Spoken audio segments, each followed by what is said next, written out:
What's the word, YouTube? It's your boy, Coach TDOT. They subbed me out, but I'm back in the game, Coach. I'm back with some more heat for y'all boys, man. So check it out, chat. Today we're going to be reacting to Why You Never Poke Larry Bird, a trash talk story told by NBA legends. For all my new viewers, I don't fake none of my reactions. All my reactions are live. And we gonna watch this shit together. You feel me? Man, let's get right into this thing, man. Y'all already know how we coming, G. We not just the best in the city, but the best in the world, G. Without further ado, niggas Big Larry. You guys absolutely love the Larry Bird trash talk stories, and this one is one of the greatest and make sure y'all smash that like button. Let's do it. Funniest trash talking moments of all time. Now, a few months ago, I posted a Larry Bird video that did quite well on this channel, and it featured Dominique and the Atlanta Hawks, but this video is separate to that, and this trash talking moment happened a few years later. This is the time that Larry Bird went in on Spud Webb, Dominique Wilkins, Doc Rivers, and the whole Atlanta Hawks team, and it is hilarious. Larry Bird is one of the greatest players of all time, but he's arguably the greatest trash talker of all time as well, and this video proves that. So if you do enjoy videos just like this one, I'd really appreciate if you guys could hit that like button. If you do enjoy it by the end of the video, subscribe if you are new for videos just like this one. I also want to give full credit to all the podcast interviews and clips used in this video. They are on the screen right now, so be sure to trash talk Larry Bird, and I hope you guys enjoy.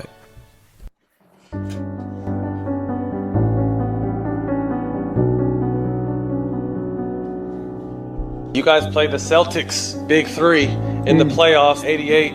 What were those matchups like? They're brutal. We were trying to go at each other's throat. It was unbelievable. I mean, Game 7. Game 7 of the 1988 Eastern Conference semifinals. For Dominique Wilkins and the Hawks, and Larry Bird and the Celtics. It was a time to test their championship resolve. For 3 quarters, the teams fought to a standstill. But it was only a prelude to what was to come. As the final quarter began, a grueling personal contest of can you top this was about to begin. That's free. Great. Here's Wilkins. They must have. It's a duel. Put down your saber. Wilkins won the game. 2 men who brought out the best in each other.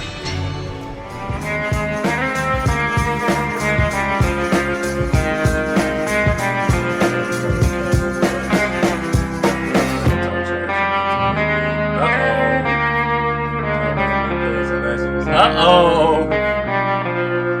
Let's see what happened, man. While I was in college, I used to watch and get Sports Illustrated, and I remember seeing Dominique Wilkins. I said, man, I would love to play with this guy, not knowing anything about the Hawks. Damn, Larry. It was like, I would love to play with him, and then ended up getting drafted by Atlanta. Oh, now shit. Nick's my teammate, and I was like, I mean, a dream come true. You think about those Atlanta teams with Dominique and Spud and Doc Rivers, Tree Rollins. And so we, they for sure had the respect of us. Kevin Willis was a good player, and Dominique and Doc Rivers and Spud Webb came off their bench. and Randy with Tree Rollins, Kevin Willis. Kevin Willis, yeah. I mean, Hook, Cliff Robinson, Cliff Levingston, the original big dog. Livingston, yeah. We were grown, we were young, we were really athletic. We had that energy that a team would need. And all we had to do was build chemistry, begin to understand each other's games, weaknesses and strengths.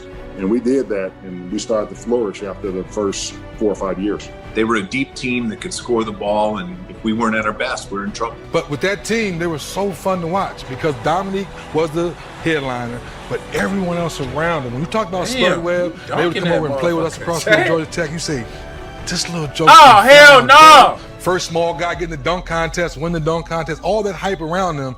The question would be, when it got crunch time, the other team would outsmart them. That was their downfall. That was a pretty good bunch to not win it all. And they had that one Remember the Dominique, Larry Bird, big shootout? It's Game 7 in 1988 against the Atlanta Hawks. Dominique and Larry Bird. One of the most clutch moments. I remember watching it as a kid. Got me hyped. I went outside and started shooting outside of the playground, pretending I was both of y'all. But 1988. That had to be one of the best moments. Conference semifinals. Neek and Bird. Game 7, the Dominique Bird series. Shot for shot. Shot for shot. Dominique and Bird going back and forth. You know, we should have eliminated them in 6. Well, the whole series was crazy. Game 1 and 2, the Celtics won by like a combined 80 points. Like, they blew us out. As the Hawks found themselves down to the final gasp. But back home in the Omni, they were flying high. The offensive spark plug, little Spud Webb, found a way to slither through the Celtic defense, putting together a career-best playoff performance and igniting the Hawks to a much-needed victory. I remember coming back for Game 3 to Atlanta, and the big article in Atlanta Journal was "Put a fork in them, we're done." You know, and then we win Game 3, and then win Game 4, go into Boston and win Game 5, and that was a great game. I think we took control. The Atlanta Hawks just will not surrender. Damn, why is he dunking the ball like that? Clash of two worlds. In Bird, you've got somebody who's already an icon. He's already been sanctified as a Boston Saint. And Dominique represents a different kind of basketball. We had him, Matt, the one time we were up 3-2. We won Game 5 in Boston. We was not supposed to win that game, you know, the critics say. So we knew going to Game 6, I said, man, we could throw that up to Spud. beat these guys. The frenetic Hawks, led by the Freakazoid, and old school Boston by the throat. Up 3-2 in the best-of-7 series. All Atlanta has to do is go down to Atlanta and close the series out. And then the last play in Game 6 was, Dominique and I were the two guys that scored. And at the end of the game, we drew up a play. I called a timeout because they knew what we were running. We called another one. It turned into a broken play. I inbounded the ball to Cliff Livingston, and he was supposed to dribble handoff to either me or Dominique. DJ read it, and he top-sided me. Cliff looked at Dominique, and then Cliff went on his own. And went to basket left-hand running hook. I was mad. Cliff's right-handed. He shot a left-handed hook shot. Livingston, no. Boston has won the game. Because the play was supposed to come to me, and I'm like, "What? Don't break the play, bro." It's always for self-ass niggas like that, man. After the game, and I remember this old lady at the airport. I mean, and I'm not exaggerating. She may have been 80. Had her little purse, and she walks up to me. "Hey, Rivers, you thought you wasn't coming back, did you?" I will never forget that. I wish I knew who that lady was. Barrett made a prediction and said, Atlanta blew their opportunity. I'm guaranteeing a win in Boston. Well, they had their chance. They had a big chance to beat us. I think now that we're going to come out and play like we did tonight, but we're going to be at home. And our shots are going to be dropping a little bit better, and we're going to be running a little bit faster. So I'd say Sunday's going to be a big win for the Celtics. Oh, yeah, Larry on y'all ass. We had to look at that, right? I guarantee a win. Atlanta blew their opportunity. And I'm like, hey, I don't know what Bird talking about. We have a great opportunity. We going in there. We going to kick their butt. We coming to win. I don't care what he said. We get to Boston. Nick, you did not believe that shit, G. Stop trying to sit on this couch like 20 years later and shit, talking about, well, I don't know what Bird was talking about. Nigga! Bird had your card, folks. Let's keep it a buck, G. You was scared of Larry, fuck. Scared as hell.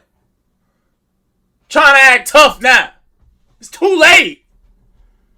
Man, y'all wasn't going to win nothing, G. I don't care what you talking about, nigga. And we walk out of the locker room, and I stopped. I said, we going to win this bleep game. I said, if you ain't ready to fight, you ain't ready to go to war. If you guys ain't ready to fight, you ain't ready to go to war, don't even come out in the court. Don't come out here. I said, whoever guarding me tonight going to have a long night. Unfortunately, Bird was saying the same thing in the other locker room, to his teammates. So it set up for one of the greatest shootouts ever in the seventh game.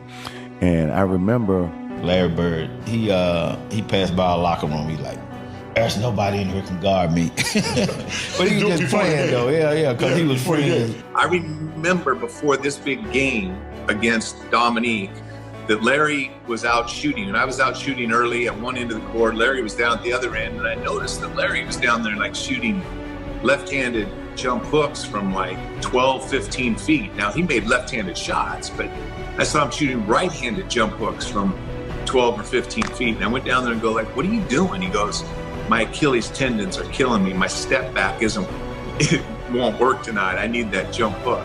And he made something that game. I mean, it's just unbelievable. That just tells you his confidence and tells you what kind of a player he was, just to have a game plan of what shots he was going to make that night. So it set up for one of the greatest shootouts ever in the seventh game. Despite Bird's brash words, the Hawks seemed unintimidated. And it would quickly become apparent that if Larry was to make good on his prediction, he would have to contend with a Hey! high-flying Dominique Wilkins, who would simply play the game of his life. Goes to Boston. We came into Game 7 with the right mindset, believing that we would have a chance to win Game 7. You know, it was one of those Sundays in the Boston Garden, hot, crowd crazy. They expected they were going to win. I don't think they expected to have a tussle like they had in that game. Game 7 would go down as one of the greatest games in NBA history. Dominique was an unstoppable player. No guy could guard him in the league man for man. You could see his competitiveness. You could see his determination in that Game 7. Rise, bang. Okay, Nick. There was only one player on the floor who could match his will. Big leg. Bird is open. Do they want him to take that shot? Stupid step up. Why is he that open? Lay their ass. Oh my, good, Harry. I like it. Shooting hand wide open. Bird with a very difficult backboard. Gets it to fall. And I remember he only had 12 points going in the fourth quarter. I remember coming down the floor, and I remember myself, Larry Bird, and Kevin Willis. I really believe this. The reason why Larry Bird got so hot in that game, in that fourth quarter, Kevin Willis and I and Bird was running down the court. We were running down the court, and Kevin reached across me, put his hands, and puts his finger in Larry Bird's chest, said, don't let this so-and-so score anymore tonight. Kevin Willis came over and said, Neek, don't let him score tonight. And Bird standing around next to him, I'm looking at Kevin. What you doing? What are you doing? You know, his Bird's eyes got like this big. I told you he was scared, folks. I told you Nick was scared, G. That just told it all, folks. If your homie did that to the nigga, you was just supposed to play along with it, folks. Talking about, what are you doing? Nigga, you should have been like, yeah, nigga, you ain't scoring. That's just me. But me and Dominique, we two different people, folks. He ain't me, I ain't him, G. But me, I would have been egging it on a little more. Like, yeah, this nigga ain't scoring. He ain't scoring on me. He may score on the rest of you bum ass niggas. But he ain't scoring on me, G. That's just me, folks. Waking a sleeping giant. He got 12 points. Don't wake him up. Let's see what Larry did to him, bro. Leave him sleep. Let him stay asleep. Yes. What you doing? Woke him up. You don't wake up a sleeping giant. And his eyes got that big. You know, it's like his eyes got this big. I look at Kevin, what are you doing? Wow. You got scared. From that point, it was a shooting match. That fourth quarter was unbelievable. What did he do, G? Wilkins from the perimeter. That's running the offense. Bird is open. Do they want him to take that shot? 3-on-1. Larry was torturing him. Dominique was torturing me on when he had the ball. That fourth quarter, maybe the best fourth quarter as far as mano-mano of all time. Bird gets it in low on the turnaround against Wilkins. Mano duel. Bird versus Wilkins. Wilkins, 3 spots. Okay. I got to come down there offensively. I got to carry the load, and I got to keep us going. It's Bird's turn. Maybe he wasn't scared. Oh, maybe he was up for the challenge. Sitting down before the fourth quarter, and I'm watching the game. And I remember they took me out for a blow, and Kevin and Cliff Livingston came in the game, and he got hot. Oh, he started cooking that nigga. All right, man. Nick, go in there and slow him down. I said, slow him down. Oh, He's man. hot now. Forget that. That's the only thing I can do is try to match him bucket for bucket. That's what turned out one of the greatest fourth quarters ever. So we're playing, and the ball goes up. You know how you clear space, you get that rebound every day. You're not even worried about it because I push it and I go up to get it, and all of a sudden, man, there's just a force all over my shoulder. He grabs it, he dunks it. Damn! Shorts, they were right here. I tell you right now. I mean, he threw that thing down, and I was like, oh my, and Larry has the classic line. Larry goes, shoot, I better box that guy out, huh, Kev? I said, yeah, I suggest you put a body on him. That was one of the craziest things ever. I'd never seen a guy that high in my life. He just threw it down. Short shorts right here, huh, kid? Right here, baby. That was not, I still have nightmares about that, Smitty. Obviously. You had 47 in that game. Larry Bird had 34, but 20 of those in that quarter. But like I said, I think he ended with 34 for the game. And the duel continues. I don't think it was so much edge they had. I just thought it was a player that they had, and that was Larry Bird. It's Bird's turn. Who basically put the team on his shoulders. What do I be telling y'all, folks? Them Celtics teams wouldn't have been shit without Larry, G. I don't care. Would none of them be talking about nowadays? They say they was good. And y'all wouldn't have been nothing without Larry, folks. It just came out Dominique mouth, folks. Alright? So you niggas, Robert Parrish, Kevin McHale, G, y'all was alright. But nigga, y'all wouldn't have been shit without Larry, man. Fourth quarter. Real talk. The Celtics are ahead of the Just keeping it a buck. 84-82. Will return to the Garden. And make it easier for him to bring the ball up. Bird now cuts Oh my free. God, Larry, with the left hand. Tied at 88. With Bird again pulling up. Hey, Larry coming off good pin down. Backing y'all at. Bird attempting to break free. Stays. Hey, what? For Larry Bird. We're up by 7. Dominique hits a 3. Hey, they going crazy, so they going back and forth, G.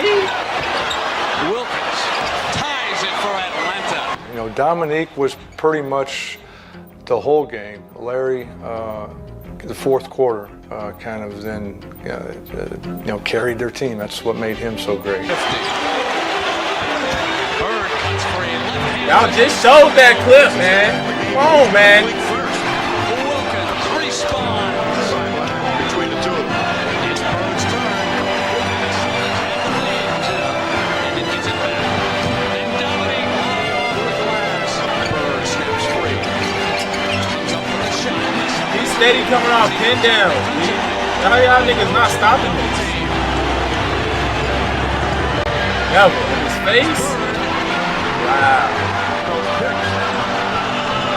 Johnson gets it into Bird. Wilkins is there. Bird comes free.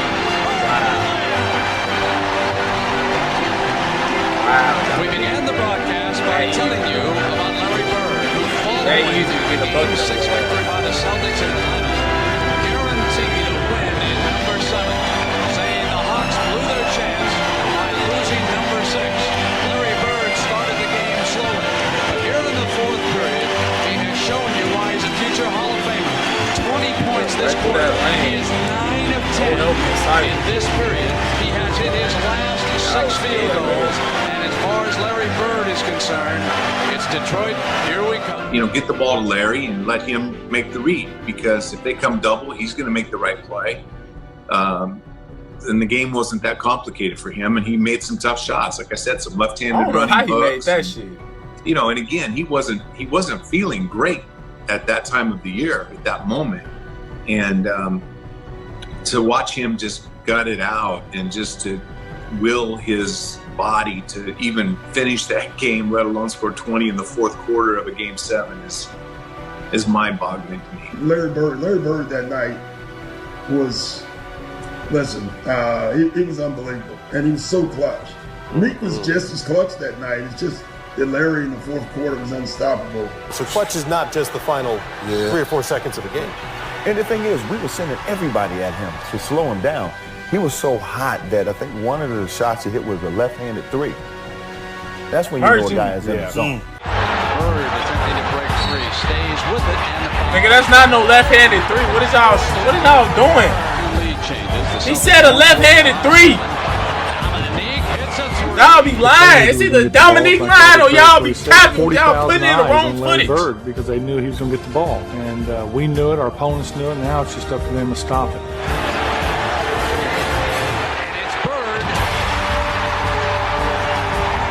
Crazy, Larry.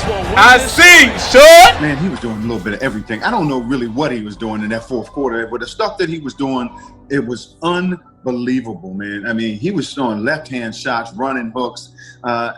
His game was at another level. We was trying to match each other's will. 20 of his 34 in the fourth quarter. Dominique had... Yeah, Larry Bird hit more clutch shots, you know, in pressure situations than any player. I told you about each and every one, right? You talked about Larry Bird saying someone's got to lose this game. When did he say that to you? Early in the fourth or late in the fourth? No, it was late in the fourth quarter.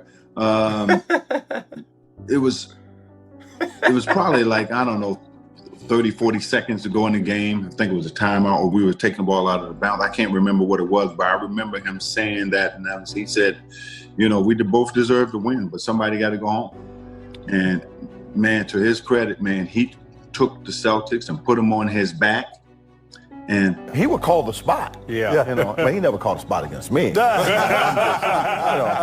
kind of disrespect. When I tell people Larry Bird talk trash. Yes, and let you know. Let you know every time. But it ain't the trash. It wasn't the trash word, it was the meaning. Mm-hmm. You know, it was like, I'm going to shoot left-handed this time. Right. Why you put a white boy guard? You got a white guy. Pretty much that was it. I mean, that was one of the greatest performances I've seen from a guy in those circumstances. Because you're talking about 7th game in the playoffs. To carry his team the way he did in that fourth quarter. When you talk about the clutch shots, he hit 10 clutch shots in that game. It was crazy, too, because it's rare in a game you feel it. Like, you know, you guys have been in games where after the games, people say, man, that was the most amazing game, but you were in it. And you were like, you know, I didn't feel that. I knew it was a good game. Right. That was one of the few games I was saying, this was a hell of a game now. It was a hell of a game. You know? Absolutely. Yeah. He's like poetry in motion. I mean, he knew how to play the game before you even got to him. And it was a shootout in the fourth quarter. It came down to the last shot. One left to ponder what might have been. Sad as hell. The other. Damn, one Nick. left to ponder what might. Damn, folks, sad as hell, man. Like somebody just took his hoe. Man, Neek, I ain't know Larry had you out here sad like this, G. You live to fight another day, Neek. Pick your head up, gang. It ain't the end of the world, G. But Larry did get your ass up out of there, Damn, fuck. Hey, Neek, this was your shining moment, G. You was supposed to show out. What happened, man? Y'all niggas was just too used to just letting Larry get y'all up out of there, folks. I wonder how that feel, man. I can't imagine. Like, imagine being in the NBA, G. Your goal is to always win a championship. But you could never get past this one person, folks. It's like, as a man with pride, bro, I wouldn't be able to live with myself. Like, especially if I never ended up getting a ring because of this nigga, man. Like, Dominique don't have no rings because of Larry and Mike. So, like, you just know deep down inside that it was always a man that was better than you, folks. Like, because he never won. How else was you going to compare yourself to them? You can't. Have been the other sorry for Dominique, to lead his bro. team. Sad as hell, like his turtle died, bro. And let me know what you thought about this video down below in the comment section. Be sure. Man. Damn, Dominique. Folks is just right there looking sad as hell, man. Oh, man. That's why you can't let niggas get the ups on you, G. You always got to win, chat. Win at all costs. I don't care what it entails, folks. You gotta win. Win! Nobody cares about losers. The only reason we talking about this nigga Dominique and them losing is just because we got to react to something. We really reacting to Larry busting their ass, folks, but nigga, nobody cares who came in second and third and runner-up. Nobody cares. You gotta win, G. If you want to be memorable, like for motherfuckers to remember you. You see how much we talk about Larry Bird today, like just in basketball and whatever, you feel me? They got an award named after Larry Bird and shit. But niggas don't never talk about Dominique Wilkins, folks. I don't care how good he was. We never talk about him, G. Dominique Wilkins ain't in nobody top 10. He down there not even nobody's top 50, folks. It's some niggas that will leave Dominique Wilkins out they top 50, G. He damn sure ain't in my top 50. I don't think so. If I wrote down my list of top 50 NBA players of all time, Dominique Wilkins is not in that shit, G. At least I don't think. I will have to genuinely write down a list for him. I'm not capping either just to be funny. Like, I really do not think he would make my top 50 list all time. And he just because he ain't win shit. You got to win, G. You got to win. All right? But look, man, that's the end of the video, chat. I hope y'all enjoyed it, man. No? Big Larry going crazy. All right? But make sure y'all like, comment, and subscribe to the channel if you're new. It's your boy, Coach TDOT. I'm up out of here. I love y'all.